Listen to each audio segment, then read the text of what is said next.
시청자 여러분 반갑습니다. 오늘은 부드러운 대화라는 내용의 말씀을 좀 드리도록 하겠습니다. 10월 28일 토요일 합동 천도를 봉행을 하고 11월 4일 토요일 날은 방생 겸 삼사순례를 가게 되어 있습니다. 더 보기란에 자세한 안내가 되어 있으니까 참고하시기 바랍니다.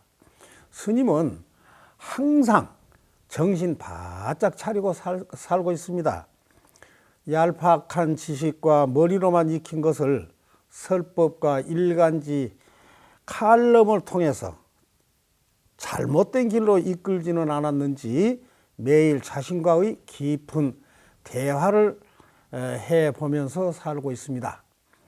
스님은 능력도 부족하고 지혜도 부족하지만 부처님의 가르침을 따라서 삶을 올바른 방향으로 가려고 애를 쓰며 살고 있습니다. 자신의 부족함을 잘 알기에 수시로 부처님 앞에 꿇어 앉아서 우리 구독자님들이 보다 자유롭고 안전하고 건강하고 행복하시며 자비와 지혜의 길로 나가시기를 기도하고 있습니다. 유치원생도 저보다 나으면 그로부터 배우고 80 노인도 모르는 것이 있으면 그분을 가르쳐주며 살아가고 있습니다. 현대 사회는 복잡하고 혼란하고 갈등도 많지요. 사람들은 재물이 많고 지위가 높으면 성공했다고 하죠. 그러나 그들에게도 좋고 나쁜 일이 많습니다. 사람은 시비장단에서 벗어난 본래 주인공의 삶을 살아갈 때 자유스러운 삶을 살 수가 있습니다. 여러분, 그동안 직장 일과 사업으로 고생 많이 하시고 이제 명절 연휴를 즐기실 차례입니다. 바쁠수록 몸과 마음과 일과 휴식을 잘 조절하셔야 합니다. 인생의 목표는 성공의 고지에 도달하는 것이죠. 연휴는 개인의 심성을 활성화할 절호의 기회입니다. 더욱 발전의 길을 걸으시려면 연휴를 건강 조절과 자기 개발을 위한 기회로 삼아야 합니다. 직장인은 상사의 신임을 받아야 하고 사업가는 고객의 신뢰를 받으면서 개인적으로 호감 사는 관계를 유지하며 공적, 사적 관계가 모두 원만해야 합니다. 봉급을 받고 사신 분들은 봉급을 많이 주는 사장님으로 우뚝 서시기 바랍니다. 인생사 9m를 파놔놓고 지쳐서 포기하지 말고 30cm를 더 파서 우물물을 퍼낼 수 있도록 온 힘을 다해야 합니다. 자신을 너무 애지중지 애끼면 도전도 개발도 진보도 성공도 없습니다. 우리가 원하는 일들이 아무 노력도 없이 쉽게 이루어진다면 더 이상의 희망이 없어져서 무료하고 무력하고 허무감에 빠져버릴 것입니다. 틈 나는 대로 공부를 합시다. 공부하는 직원이 많은 회사는 절대 망하지 않고 공부한 개인도 절대 망하지를 않습니다.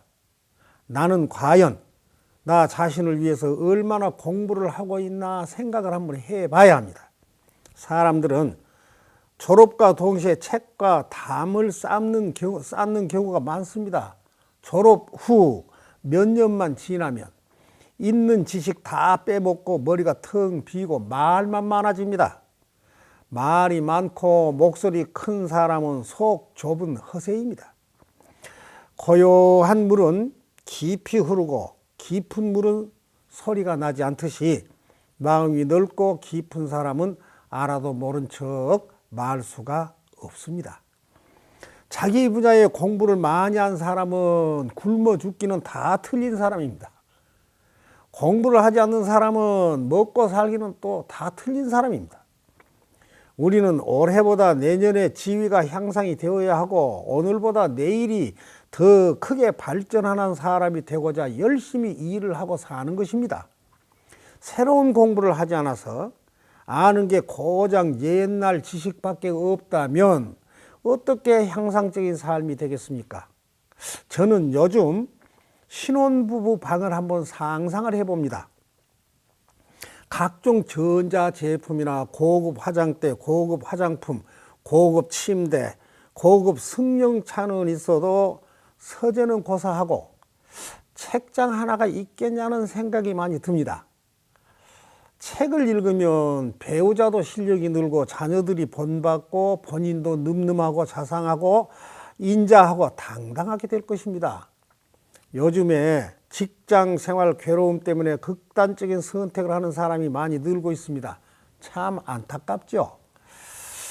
독서를 많이 해야만 죽고 싶다는 친구에게 대화로 도움을 줄 수가 있습니다. 대화는 상대의 입장에서 생각을 하고 상대의 말을 긍정하고 공감하고 경청해 주며 곱고 부드러운 대화를 해야 합니다. 자신의 생각을 말하지 말고 상대의 마음을 읽으며 말을 해야 합니다. 나는 네가 그렇게 힘든 시간 보낸 줄 몰랐다. 미안하다. 내가 그동안 너무 무관심했구나. 그렇게 많이 힘들었구나. 친구야, 미안하다. 나도 그런 상황이었다면 너처럼 똑같이 생각을 할 거야. 이렇게 위로 격려하며 다독거려 줘야 합니다. 쓸데없는 소리를 한다거나 너만 힘든 것 아니야? 나도 힘든다. 이런 말은 금물입니다. 자살이 의심되면 가족이나 친지에게 알려줘야 하고 가족들은 진심 어린 격려나 따뜻한 말로 상처받은 마음을 위로를 해줘야 합니다. 죽고 싶다는 사람에게 해서는 안 될 말이 있습니다. 첫째, 자살은 나쁜 것이라든가 잘 못된 생각이라든가 또는 그 친구의 생각을 평가절하하며 너는 아직 젊었다. 죽을 용기를 가지고 한번 살아보라. 이런 말은 해서는 안 됩니다. 바보 같은 생각이라든가 비난조의 말 또는 이제는 모든 일이 다 잘 될 거야 라며 너무 낙관적인 말보다는 이제는 내가 적극적으로 도움을 주겠다. 우리 함께 이겨나가 보자. 이렇게 약속해 준 것이 효과적입니다. 자살 끼임새가 있는 사람은 혼자 두지 말아야 합니다. 그가 마음을 고쳐먹은 후에는 지나간 이야기처럼 친구야, 내가 금인산 열애암 홈페이지에서 자살은 범죄다는 글을 읽어봤어. 너도 꼭 한번 읽어봐. 사람이 죽으면 육체와 영혼이 분리되어 육체는 누워있지만 영혼은 몹시 당황을 하면서 다시 몸속으로 들어가려고 발버둥을 하지만 불가능하고 가족들에게 둘러싸여 있는 자신의 모습을 내려다보며 많이 슬퍼한데 그리고 사후 3일 동안은 몹시 당황을 하고 가족과 소통이 되지 않아서 매우 실망을 하고 사후 7일까지는 생전의 일들을 생각하며 희노애락에 잠기고 14일까지는 죽음을 실감하지만 아직 삶에 대한 미련을 버리지 못하고 35일째가 되면 완전히 체념 상태이며 미래에 대한 두려움을 갖고 49일 되면 떠날 채비를 하며 앞으로 일어날 일에 대한 걱정과 두려움이 크다. 뭐 대충 이런 내용 같았어. 이렇게 조심스레 이끌어줘야 합니다. 자살 예방은 방생 중에 최고의 방생입니다. 생명을 죽인 것은 지옥을 앞당기는 것입니다. 최고의 방생은 인명을 살리는 것입니다. 그런 의미에서 보면 소방관이나 인명 구조를 하신 분들은 아주 장한 일을 하신 겁니다. 산 생명을 살리는 것은 자기 생명을 살리는 효과입니다. 중생의 번뇌 중에 화내는 마음이 가장 나쁩니다. 극단적 선택이라는 것도 화 때문에 합니다. 화를 내면 온갖 장애가 동반이 됩니다. 화를 내면 부정적으로 돌변을 해서 모든 장애의 자동문이 열리게 됩니다. 화를 내면 눈에 보이는 것이 없죠. 우리는 부드럽고 고운 대화로 업장을 소멸하고 공덕을 쌓아서 육도 윤회를 끄슬내야 합니다. 화를 참을 수 있는 사람이 참다운 수행자이며 최고의 도입니다. 극단적 선택도 거친 대화에서 나옵니다. 말로 저지른 죄는 바다와 같습니다. 화내는 독한 기운을 버리고 스스로를 다스릴 때 만사가 해결됩니다. 고운 말, 부드러운 말로 주변에 활기를 불어 넣어야 합니다. 사람의 입 안에는 도끼가 있어서 몸을 베는 것은 독설 때문입니다. 순한 마음으로 보면 모두가 아름답죠. 상대의 말을 들으면서 헤아릴 줄 알아야 합니다. 장사꾼의 얄팍한 상술에도 그저 고개 끄덕거려 주고 컵라면 하나에도 감사하면서 살아갑시다. 사람들은 자신의 현실과 미래를 걱정하며 불안해하기도 합니다. 지금 잘 나간 사람들도 미래에 대한 두려움은 있습니다. 그럴 때는 자신의 지난날의 삶을 돌아보고 참회를 하며 선행 공덕을 쌓으면 됩니다. 선행 공덕은 개인과 사회를 유연하고 신나게 만듭니다.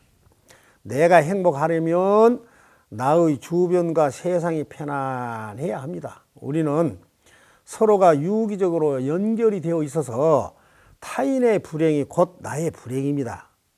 정신적으로 불안전하여 흉기를 들고 거리를 활보하는 광적인 사람들이 넘쳐나니까 어떻습니까? 나와 내 가족 모두가 불안해지죠.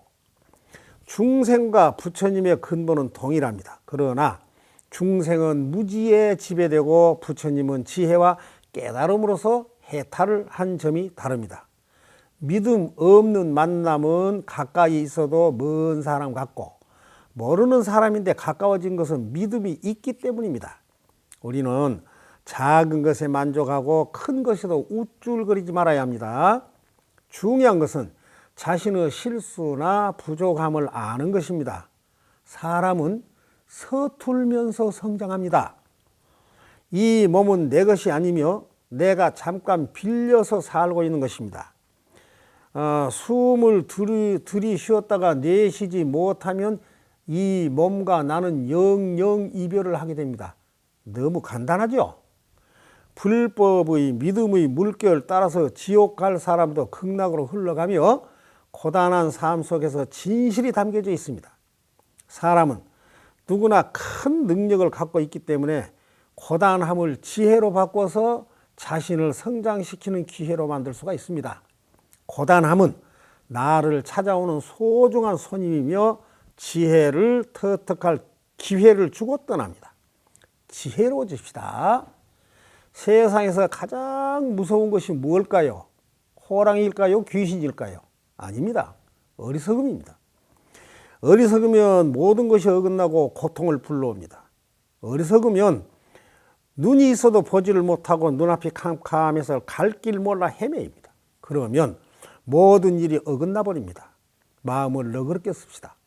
공부하고 단련하여 곱고 부드럽고 마음 편안한 대화 속에 화내지 않고 두려움 없는 현명한 사람으로 변해 갑시다. 기도를 하면서 양심의 가책을 느끼고 잘못 살아온 것을 깨닫고 참여한 사람은 지혜로운 사람입니다. 항상 주변의 밝은 기운을 보내주며 행복의 길로 함께 갑시다. 열애함은 49제 영가 천도제 구병시식 내면탐사 전문 사찰인 지장 기도 도량입니다. 걸어가신 부처님이시여 대원 본존 지장왕보살 마하살님이시여 오늘 이 법문을 시청하신 불자님들은 친절한 대화 속에 가는 곳마다 모든 장애가 구름처럼 사라지고 생각이 깨달음으로 이어져서 걸음걸이마다 삶의 얽매임에서 벗어나게 하여 주시옵소서. 나무 서가모니불, 나무 서가모니불, 나무 시아본사 서가모니불, 나무 지장보살, 나무 지장보살, 나무 대원본존 지장왕보살 마하살. 주변을 살리는 방생정신으로 할TV 시청 권유와 구독, 좋아요, 댓글 부탁드리겠습니다. 구독이 붉은색이면 꾹 하고 눌러주세요. 가족 모두 곱고 부드러운 대화로 행복한 가정 이루시기 바랍니다. 감사합니다. 이만 하면 됐다. 뭘 더 바라겠느냐.